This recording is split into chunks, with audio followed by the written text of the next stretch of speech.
Ladies and gentlemen, we are here at Rock and Road Performance. Got some special updates for you today. We're going to be hanging out with Greg today. He's going to be showing us a couple things.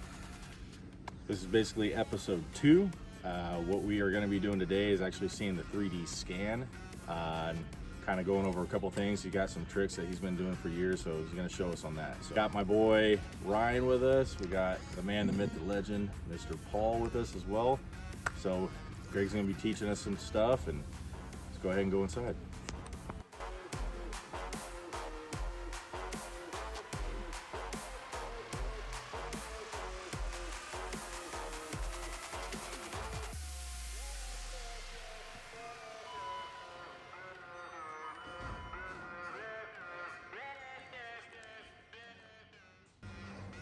And I'll kind of give you a preview. Oh, that is cool. That's really cool. And then as soon as I start, when I click the scan, you can see everything turn green. So everything that's red is stuff that doesn't have enough data. Anything that's turning green is stuff where there's enough data that it's happy.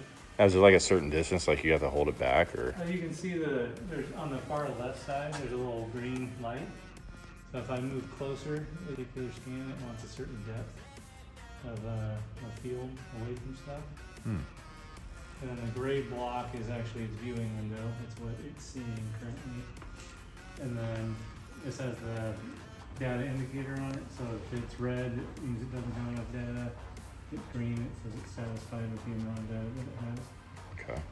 It's just a process of kind of going around. So how much of the car can you get off of that one? Like, can you do the whole thing until it keeps on going green until it's satisfied with it, or Yeah. do you piece it together? No, for something this size, Yeah. even that Jeep over there, we did the whole thing in one big scan. Oh. But this generates a point cloud data, so I have it set up to 1mm resolution. So it's putting a dot in 3D space every millimeter, which is 39,000ths of an inch. And then the cloud data is very heavy and very taxing on the computer. Once you transfer it to a mesh, it's a much smaller, condensed model that you can actually work with a lot better. But this is feature-based. As long as it has features that are discernible, that it can tell that you're moving around, then it will continue to scan. And you can usually continue on with the scan. The longest part is often the processing. It's taking Dude, a lot that's of data. that's pretty freaking awesome. Brother, we're building a race car. Dude, we're doing race car shit. Like a certain metal or a certain material like that it doesn't pick. Oh, I do remember you actually saying like a shinier Yeah, metal. shiny, You gotta put like a very baby powder reflective, with. like chrome or black surfaces, very glossy black surfaces. Okay. It does not like, but a lot of this chassis is a matte black, which is kind of ideal. Yeah. And you can see the tire popping up in there. That's so awesome. Cool. And so you see the shock shaft, it's not really grabbing that. It's too reflective. Okay. I mean, Michael, we've seen this done multiple times on YouTube and stuff like this. To actually do this, and seeing it in first-hand person, that's pretty freaking cool. Never would I have ever thought we'd be doing it personally. Yeah. I'll tell you that. That's- Pretty damn awesome. It is freaking And cool. very fortunate enough to be able to do shit like this. Yeah. After you scan it, you could basically, on your CAD system, you basically go in there, stretch things out, add things, kind of like you were talking about earlier, right? Like just Yeah. put parts where or wherever you need them. Make Yeah, sure so I'll actually redraw what you have, and the mesh is really just used as a reference. So I'll redraw. So this is the scan once I got it over into the computer, and then I build new tubes and put them inside the scan, and you can see they kind of fade in and out of the scan. So we can kind of reproduce everything that's there. And then at that point, the scan is just reference. So I can actually get rid of it. And I put everything that was pre-existing in blue. And then I split the bodies where I think I'm gonna cut everything. And then I pulled the back of it back to where we want it. And since I had the CAD model for the arms already, I put those back in there and moved everything back. We're gonna use a slightly smaller diameter because these are 1 7/8" thin wall. So this is all gonna be 1 3/4". I think we're gonna do an 095 wall, and we should be able to slug those inside of all that. So we're just gonna keep the same engine mounting locations and all that stuff, and then bring all that stuff back to kind of where it used to be. And see where the old arm, or where the old tube used to be. Yeah, the top upper comes up in the same orientation, and then they bend and go back to where they used to. And then there was no diagonal tube in here, so bringing everything back, there I can hide all that stuff. This is just right here. So we are grabbing back into this diagonal tube here, and I'm gonna add one from this point. It's just moved back, that we talked about. And then for the shock stuff, I did a tubular version that just comes back and over, but does take more vertical space. Or I did a plate version that kind of flares out along there and then doesn't take up as much space. And that's always weird because you can now fly through everything. Oh my goodness. It's like a little video game. That little drone footage. Hard to draw stuff in that view, but that's always cool. This view shows all your lines and edges. So if you have the mesh in there, you see every little dot. So sometimes if I'm taking pictures or screenshots, I'll just make it smooth and just looks more powder coat. Plate 2, we can also potentially add a logo, or I could do another plate that comes off this side that's got dimple holes in it, and I could always bridge right to the other side.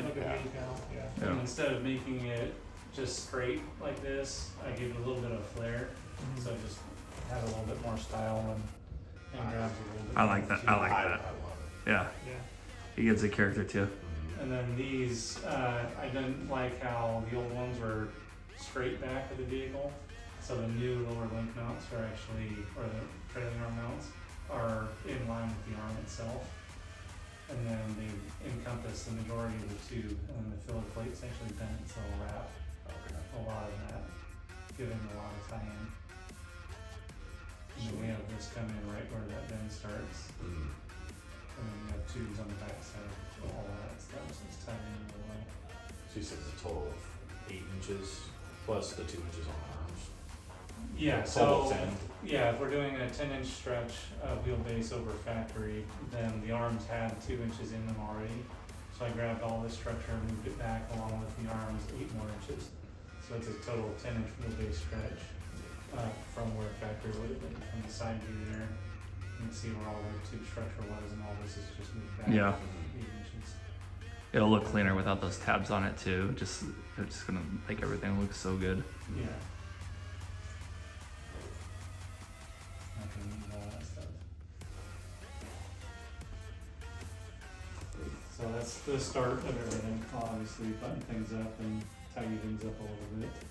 Butt mounts are only 1.25 inches wide. These are 1.5 inches wide. That's why the tip of the thing sticks out just a little bit. But it's not something you normally see. Well, it's just picking up more than your eyes picking up. Yeah. Or you have to go back and look at it like, oh, well, that's not there. Yeah. So that's actually the Dodge. You can see there's, if I get the light right, see like little ripples where the old weld used to be. Yeah. But yeah, that was cool because this bracket, we're able to go around all of the stuff there.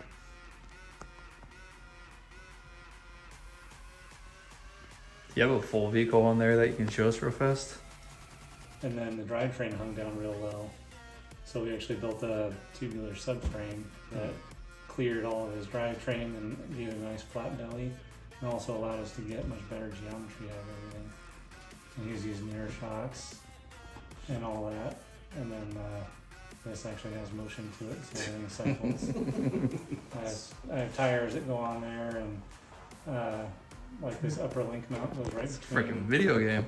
Right between the crank, the belt, the motor mount here, so it goes right between everything, and then right to the side of the frame there. and then we actually manufactured all the parts and had it all welded together. So, and we had dimensions, blueprinted drawings of where all the components go. So the subframe is all one piece. And you just, there's a reference mark that you put on the frame, slide that in there and just use a floor jack to push it up and then tack it on. It's right where it needed to be. And then all the brackets go right on. A lot of these keyed to each other. So, there's old tabs on here. I want to thank Rock and Road Performance, Greg and his boys in there, and the team. Dude, they are kicking ass on this thing. They taught us a lot. I want to appreciate the time that they took out of today to show us this stuff. And dude, I'm super, brother. We're building a race car. We're building a race car, We're brother. building a fucking race car. Let's go. So we'll be back probably here pretty soon, next week or two. He's gonna start cutting this thing up and actually start stretching it. So I'm excited to show you guys the next update process, or the update on this. And let's do this. Let's do this.